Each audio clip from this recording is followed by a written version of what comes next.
اگر آپ کے اس استغفار اس وظیفے نے کام نہ کیا تو پھر یقیناً میں آپ کے ہر سزا کے لیے تیار ہوں۔ آپ اس پر عمل کریں کہ تمام پریشانیوں کا حل۔ مالی پریشانی سے دوچار ہیں، آپ غربت سے پریشان ہیں، آپ قرض سے پریشان ہیں، آپ پر لاکھوں کروڑوں کا قرض ہے،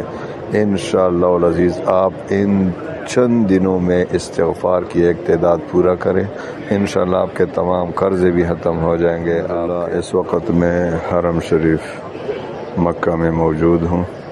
اعتکاف کے لیے بیٹھا ہوں۔ الحمدللہ آپ سب کو ایک بہت بڑا تحفہ دے رہا ہوں، چونکہ چند ہی لمحات، چند ہی دن باقی ہیں رمضان المبارک کے، اور ان آخری چند ہی دن میں آپ کا بیڑا پار ہو سکتا ہے اگر آپ تھوڑا سا بھی کوشش کریں۔ انشاءاللہ العزیز آپ کو ایسا تحفہ دے رہا ہوں آج کہ آپ نے استغفار کی ایک خاص تعداد پوری کرنی ہے آخری 2-3 دن میں، اور پھر آپ دیکھیں گے کہ آپ کے تمام مشکلات جتنے بھی ہوں گے، آپ مالی پریشانی سے دوچار ہیں، آپ غربت سے پریشان ہیں، آپ قرض سے پریشان ہیں، آپ پر لاکھوں کروڑوں کا قرض ہے، انشاءاللہ العزیز آپ ان چند دنوں میں استغفار کی ایک تعداد پورا کریں، انشاءاللہ آپ کے تمام قرض بھی ختم ہو جائیں گے، آپ کے جو مالی پریشانیاں ہیں وہ ساری ختم ہو جائیں گی، دشمنوں کا خوف، جنات، جادو، سب جو بھی آپ کی پریشانیوں کا سبب بنتے ہیں وہ تمام اسباب ختم ہو جائیں گے، اور آپ کو خوشی کی زندگی، اطمینان کی زندگی انشاءاللہ نصیب ہوگی۔ آپ صرف تجربہ کریں اور ان چند ایام میں آپ استغفار کی جو خاص تعداد ہے وہ پورا کریں، اور پھر دیکھیں کہ انشاءاللہ العزیز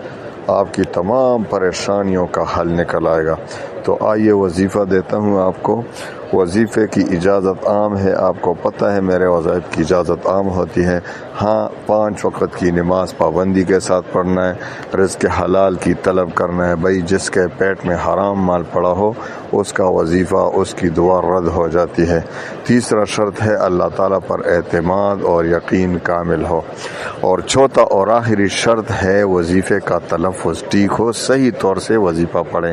جان نہ چڑھائیں بلکہ صحیح طور سے وظیفہ کو صحیح طریقے سے پڑھنا سیکھیں اور پھر وظیفہ پڑھیں۔ تو آئیے ان 4 شرائط کی روشنی میں آپ وظیفہ پڑھیں، اور انشاءاللہ میں آپ سب کو دعا بھی کرتا ہوں۔ حرم شریف میں اس وقت بالکل بیت اللہ شریف کے سامنے کھڑا ہوں، آپ کو وظیفہ دے رہا ہوں، انشاءاللہ العزیز اس میں اتنا اثر ہوگا۔ میں سب کو دعا کرتا ہوں کہ اللہ تعالیٰ جو بھی یہ وظیفہ پڑھے گا اس کے تمام پریشانیاں ختم ہوں گی، مشکلات ختم ہوں گی، اور جو بھی دیکھنے سننے والے ہیں میرے بہن بھائی، اللہ تعالیٰ ان سب کے تمام پریشانیوں کی جگہ خوشیاں نصیب فرمائے۔ تو آئیے وظیفے کی طرف آتے ہیں۔ آپ نے ایسا کرنا ہے کہ آپ نے استغفار کو آخری یعنی عید کے دن تک آپ نے 1,25,000 کی تعداد میں پورا کرنا ہے، جو بھی استغفار ہو۔ ظاہر ہے اگر آپ لمبا استغفار ابھی پڑھیں گے تو تعداد زیادہ ہے، پورا نہیں ہو سکے گا۔ اگر جو بھی استغفار آپ پڑھنا چاہیں، استغفر اللہ ربی من کل ذنب واتوب الیہ، استغفر اللہ الذی لا الہ الا هو الحی القیوم واتوب الیہ، یا جو بھی استغفار آپ کو یاد ہو وہ پڑھیں، لیکن استغفار کو صحیح توبہ کی نیت سے پڑھنا ہے، ایسے نہیں کہ بس زبانی استغفر اللہ کی رٹ لگاتے ہوں اور پھر تعداد پورا کرنا ہے، نہیں، بلکہ دل سے توبہ کی نیت سے کہ میں گناہوں سے توبہ کر رہا ہوں۔ پھر اگر آپ کے اس استغفار اس وظیفے نے کام نہ کیا تو پھر یقیناً میں آپ کے ہر سزا کے لیے تیار ہوں۔ آپ اس پر عمل کریں، اپنی پریشانیوں کا حل انشاءاللہ آپ کی تمام پریشانیوں کا حل نکل آئے گا۔ تو آپ نے 1,25,000 کی تعداد ابھی سے شروع کریں اور عید کے دن تک پورا کریں۔ جب شروع کریں تو 11 بار درود شریف بھی پڑھیں، اور پھر استغفر اللہ،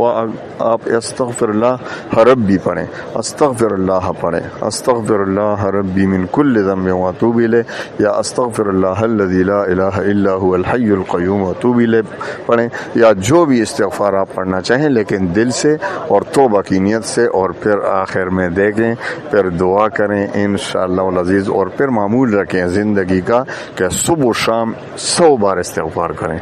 انشاءاللہ آپ کی تمام پریشانیوں کا حل نکل آئے گا، قرضوں کا حل نکل آئے گا، تمام قرضوں سے نجات حاصل ہوگی، پریشانیوں سے نجات حاصل ہوگی، اور مال و دولت تو اتنا ملے گا کہ آپ کے آنے والی نسلوں کے لیے بھی کافی ہوگا۔ اللہ تعالیٰ تمام مسلمانوں کے غموم ہموم پریشانیوں کو خوشیوں میں بدل دے۔ وآخر دعوانا ان الحمد للہ رب العالمین۔